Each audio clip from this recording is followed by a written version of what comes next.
I think the Lakers will be the most vulnerable. I'm curious to see what Laker team steps up to the plate. But, here's the thing, that there's a difference between Milwaukee and the Clippers to me. Now, the Clippers might end up in the Western Conference Finals or in the World Championship. I do not know. But I will say this. Milwaukee could have dropped the game against Miami and not have seen Miami in the playoffs. They won that game, Bart. You know what Miami did to Milwaukee last year? They beat them 4-1 in the playoffs. Mm-hmm. They smacked them. And that's all the talk. So I'm curious because I think there's going to be a lot of pressure on Giannis. If they get dropped in the second round or the first round of the playoffs again, oh, boy. But they didn't run away from the matchup. And I like that. They ran towards the matchup, and that's different than what I saw the Clippers do with the Lakers. Yeah, I mean, but, strategically, was that the right thing? Because, do you think the additions of Tucker and Drew Holiday give them the defensive flexibility that they need to kind of be able to, chase Duncan Robinson and Dragic and all these guys around? Is that enough of an upgrade to be able to surpass the toughness that we know that Jimmy Buckets is going to bring to this series? Well, I'll tell you one thing. I mean, and it's worked out this way for Miami, and it's crazy. They've dealt with a ton of COVID issues, man. A ton of COVID issues this year. Hence injuries to Jimmy Butler, Bam Adebayo. I mean, that's why this team is in that position, or they would have been ranked higher. So I'm not going to sit here and say that, COVID obviously is something that we're dealing with. But the fact that those guys got a chance to rest a little bit, you saw Bron and AD kind of do the same thing with injuries. I think injuries now allow them to take advantage of it. But let's not forget, man, we just saw these dudes in the NBA Finals in October. You had 70 days off. So to combine all that, I finally feel like Miami now is rejuvenated. And that's what makes it difficult about the way they play.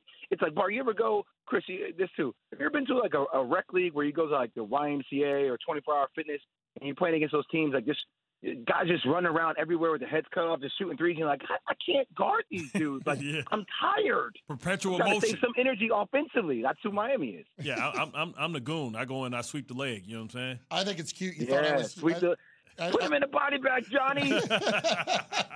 I think it's cute. You think I was at a 24-hour fitness. Jay Will with us right now on KJC, of course, with the co-host in the morning with Keyshawn and Zubin. When you look at how the playoffs matchups have come around, what one intrigues you the most out of the four that we already know? What do you think is the one that really catches your attention the most? Give me the Suns and the Lakers. Ooh. Give it to me, Chris. I want it. I would have taken the Utah Jazz and the Lakers or the Suns and the Lakers because all year long, all I've been hearing about, and I watched the games, they've been playing big-time basketball. And CP3 does belong in the MVP conversation. I'm not saying he's going to win it.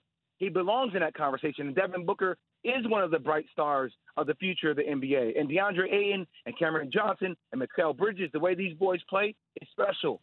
But you tell me as a 2 seed, you work all season long, you got to face LeBron James and AD? You're telling me for the Utah Jazz, even if you guys get there, which I think they should, like Donovan Mitchell, okay, Shaq Talk tries to you live on TNT. Who's going to step up, Donovan? Who's going to be that guy? So those are great storylines for me. Do those teams that have been at the top of the league all year long, is it warranted now that we get to the playoffs? Or is it just another regular season thing like we've seen with Milwaukee? Yeah, so that's what I want to ask you about CP3, because what does this say about his legacy if he's on a 2 seed and he can't get past the tough matchup that is LeBron James? Because, for all his accolades, for all the things that he's been able to do, be able to kind of steady the ship for OKC last year, remember Lob City. He's always been good, but his teams have never been great, and he's never been able to kind of get to the dance, right? So, what does this say if he goes there and he loses and falls to LeBron? Is he just a guy that can get you there, but he can't get you over the hump? You see, CP3 is a superstar, but he's a different kind of superstar. He's a cerebral superstar and a guy who is a pit bull, right? I think there are different levels to this, and I think even CP would tell you that he's special, man. I don't call him a point guard. I call him a point guy. But there's certain things that LeBron James can do that CP3 can't. There's certain things that Giannis can do that CP3 can't. There's certain things that Kevin Durant can do that CP3 can't, right? So it's hard being a 6'2 guard, man. It's hard, Bart. since he did Cooper Games, I will always look at CP3 as a point guard. I will also look at him as a guy that helped OKC rise through the ashes and did the same with Phoenix. Unfortunately, I just don't see the firepower around CP3 the same I do LeBron or KD to win a world chip. And that's always going to be the conversation. Jay Williams with this last one for me, Jay. Simply, can the Knicks beat the Hawks, or rather, will the Knicks beat the Hawks? They should beat the Hawks. And I think the Hawks is a really tough matchup for them. But out of all the teams that you guys have faced up against, that's the one team where that should come down to the wire. I think Knicks should have a win. But still, I think the Knicks are playing with house money, man. I don't think anybody house money for the Knicks. You know, I believe that, but you know, to kind of captivate the city, to be, you know, to face a team that they've already beaten, they got to do something. I mean, I just wonder if they double Randall and take the ball out of his hand, how do they win?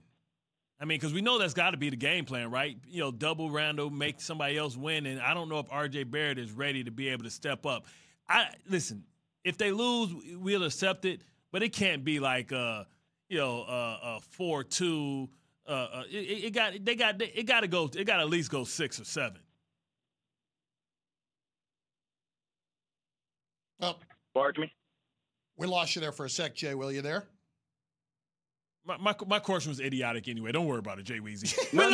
I heard your question. There he is. I was going to say something to you though. That's not the real question I have for the Knicks. The real question I have for the Knicks is: you got the 4 seed in the Eastern Conference. You are the team in New York that everybody raves about. What do you do from here, Bart? Yeah. What do you like? Even if you lose to the Hawks in the playoffs, okay, a phenomenal year. Thanks for watching ESPN on YouTube. For live streaming sports and premium content, subscribe to ESPN Plus right now.